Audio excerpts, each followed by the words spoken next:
Medical malpractice. This presentation will give you a general overview of the body of tort law, also known as medical malpractice, and the economics that are associated with it.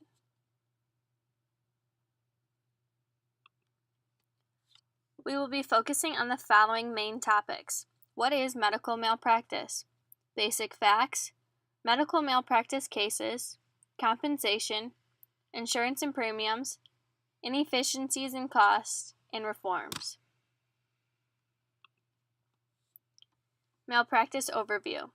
The definition of medical malpractice is any act or omission by a physician during treatment of a patient that deviates from accepted norms of practice in the medical community and causes any injury to the patient. Medical malpractice is the third leading cause of death in the United States. It is said that between 44,000 to 98,000 medical malpractice cases occur each year. Around 80% of the problems that occur in the healthcare system are caused by human error. Here's some more basic facts about medical malpractice. It is no surprise that neurosurgeons are at the top of the list for doctors that are most frequently sued by medical malpractice. Also, the most common malpractice claims are what is shown, but can also include delayed diagnosis or medical administration errors. It is very shocking to find out that women are more likely to sue in court compared to males. Next, I will talk about some interesting medical malpractice cases. The first case that stood out to my group were ones that dealt with patients that caught on fire during surgery. In 2009, Janice McCall, at age 65, died 6 days after she caught on fire during surgery. Another case occurred in 2012 when an oxygen tank exploded inside of the surgery room. In the second case, the doctors tried to cover it up.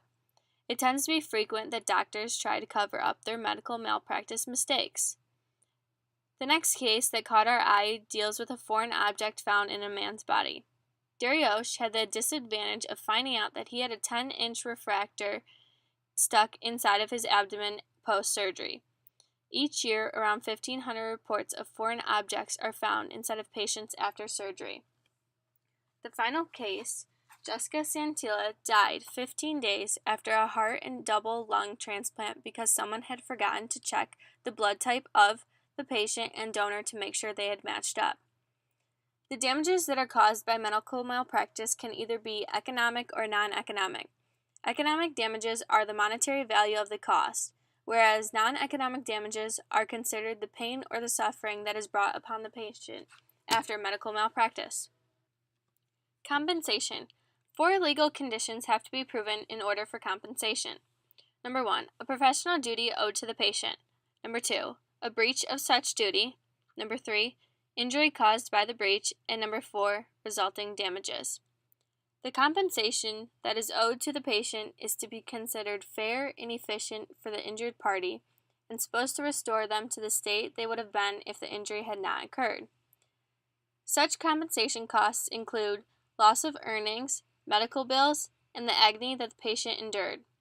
The existence of compensation system for a patient may actually reduce the instances of medical malpractice and injuries.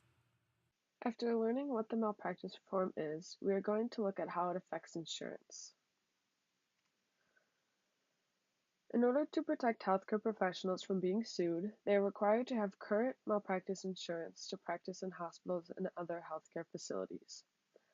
Medical malpractice insurance is a type of insurance used by healthcare professionals to protect themselves from the possibility of being sued for negligence or a harmful treatment decision.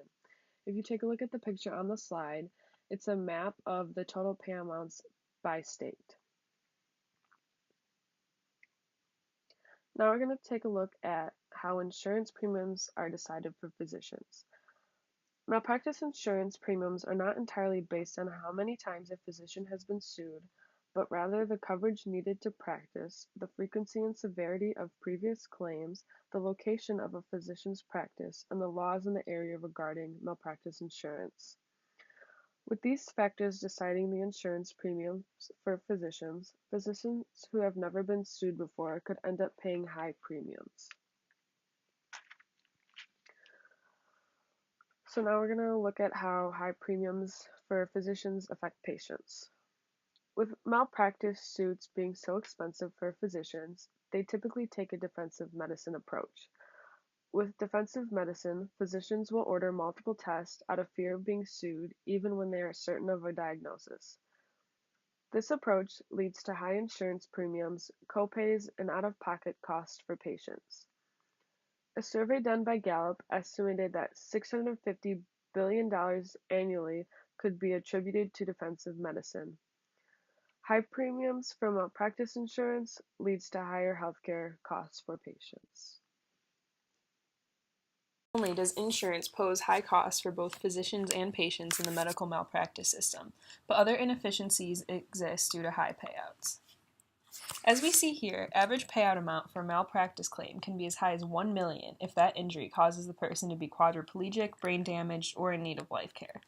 Other than death, this category includes the most severe injuries and would require high pecuniary damage payouts for the cost of ongoing medical bills, life care, and lost wages, seeing as how one would be unable to even work in that condition. Although it may seem puzzling as to why death doesn't receive as high of a payout, there are fewer medical bills associated with death than with an ongoing condition. If we discount payouts for minor injuries, as you can see, average payout amounts are typically in the hundreds of thousands of dollars, which illustrates just why payouts are criticized for being so high. On the one hand, these high payout amounts incentivize doctors to practice law with more caution. On the other hand, they also provide incentives for malpractice lawyers. Most malpractice attorneys collect contingency fees, which generally range between 25 to 50%. So to put this in perspective, in between this range is, let's say, 35% contingency fee. So if an attorney wins a case for a significant permanent injury where damages amount to $450,000, as from the significant permanent injury category on this slide, the lawyer receives $157,500. Thus, lawyers may be incentivized to pursue not only legitimate claims, but what is known as a frivolous claim. A frivolous claim is a claim in which no injury or error occurred.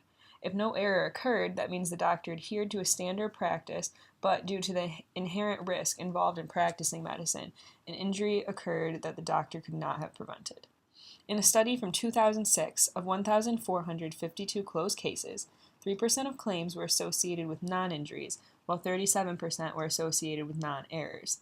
The costs of litigating any claim, let alone frivolous claims, are high, with 60 cents on every dollar going towards administrative fees such as the cost for expert witnesses, court filings, and deposition transcripts. Altogether, this is a lot of money wasted on claims that should not even make it to court, but do because payouts may incentivize lawyers. In order to address the issue of frivolous claims and high payout amounts in general, malpractice reform mainly focuses on two areas. One, making it harder for frivolous claims to go to court so we don't expend resources on non-errors, and two, limiting payouts when claims do go to court, even if they're legitimate claims. Still, that sucks up a lot of money in the system. Examples of this include measures to shorten the statute of limitations so that claims need to be made shortly after the injury was discovered, raising the burden of proof so we don't use resources on cases of non-error, and placing caps on the resources expended on damage payouts. In order to achieve efficiency, which is one way to evaluate law, one needs to place resources to their highest and best use. As the system currently is, we expend resources to incentivize physicians to practice safer medicine and compensate victims of injury at the expense of awarding high damage payouts and having high insurance premiums, which passes costs on to the consumers. Potential reforms must also be weighed to evaluate where and how resources will be best spent. On the benefits side, if we make it harder for cases to make it to court and limit payout, insurance costs will go down, people will have access to health care, and the expected value for physicians looking to practice will be higher because they will take on less risk when they practice. As for costs, the incentives for physicians to practice more carefully could be reduced as their ex post punishment would be less. As mentioned by Friedman, if we ignore non-pecuniary costs, compensation may be too low, as we don't return the victim to the same state they were in had the injury not occurred. This is a cost that would have to be shouldered by the people injured or consumers in the medical market who take on the risk of injury when they consult a physician. So in conclusion, as summed up by David Studdard, In summary, the functioning of the malpractice system is efficient in theory. However, the operation of the system, as shown through its history and by empirical studies of litigation, is a much more complicated story. In this presentation, we've kind of expanded on those ideas, showing that the efficient in theory means that physicians should be deterred and patients should be made whole again by the system. However, the actual operation of the system, as shown through its history and empirical studies, which we have shown includes high insurance premiums, high litigation costs, and misplaced incentives, makes it a much more complicated story. So thank you.